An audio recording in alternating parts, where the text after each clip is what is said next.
ఆంధ్రప్రదేశ్ కూటమి ఎమ్మెల్యేలు అంటే ఎమ్మెల్సీలు, మంత్రులు వీళ్ళు వాళ్ళు అందరూ ముఖ్యమంత్రి గారి దగ్గర నుంచి కూడా హాజరయ్యారు.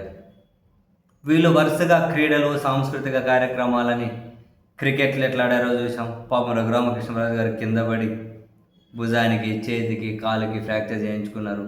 మరికొందరు ఎమ్మెల్యేల చేతులు కట్టుకొని తిరుగుతూ ఉన్నారు. మధ్యలో ఇంకా మినిస్టర్లు, హోంశాఖ మంత్రి గారు లాంటి వాళ్ళైతే కేరింతలు, విజిల్లు, డ్యాన్సులు రకరకాలుగా మొత్తం మీద అయితే బ్రహ్మాండంగా ఎంజాయ్ చేశారు. ఆ తర్వాత సాంస్కృతిక కార్యక్రమాలు అని చెప్పి రకరకాల వేషాలు వేశారు. వీళ్ళు ఇవన్నీ చేసేటప్పుడే ఆ పక్క ప్రపంచం అంతా అస్థిరతలోకి ఇరాన్ మధ్యప్రాచ్యంలో యుద్ధం కూడా జరుగుతుంది.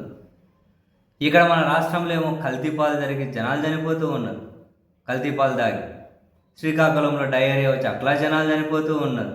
రాష్ట్ర ప్రజలేమో కష్టాల్లో ఉన్నారు. రైతులేమో పంటల రోడ్ల మీద పడేస్తూ ఉన్నారు. ఇవన్నీ అసలు అసెంబ్లీలోనూ చర్చించలేదు. కానీ ఈ కూటమి ఎమ్మెల్యేలు మాత్రం ఈ డ్యాన్సులు ఇవి అవి వేశారు. దాన్ని ఈరోజు జగన్మోహన్ రెడ్డి గారు కూడా పాయింట్అవుట్ చేశారు. వీళ్ళెంత దారుణం.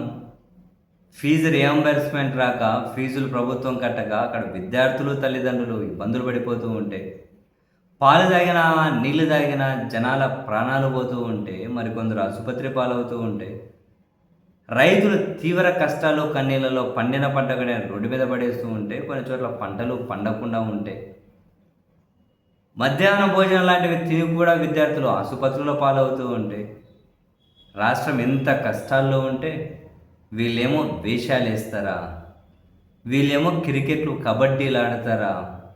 ఇంత సీరియస్నెస్ లేని పాలకులు, ఇంత సీరియస్నెస్ లేని ప్రజాప్రతినిధులు, ఇలాంటి ప్రభుత్వమో ప్రజలకు మేలు చేసేది, ఇలాంటి వాళ్ళ పాలన ద్వారా ప్రజలకు మేలు చేసేది ఎంతసేపు ఉన్నా దోచుకోవడానికి ఎక్కడెక్కడ దారులు ఉన్నాయని చెప్పి వెతుక్కోవడం తప్పితే, దోచుకోవడానికి ఎక్కడెక్కడ దారులు ఉన్నాయని వెతుక్కోవడం తప్పితే ప్రజా సమస్యల మీద కానీ రాష్ట్రం మీద కానీ ఎలాంటి చిత్తశుద్ధి లేదు.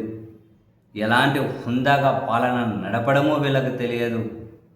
చాలా చాలా ఎబ్బెట్టుగా ప్రవర్తిస్తూ ఉన్నారు. ప్రజలు కూడా చేదరించుకుంటున్నారు వీళ్ళను చూసి అని జగన్మోహన్ రెడ్డి గారు అయితే తన మీడియా సమావేశంలో విమర్శలు చేశారు.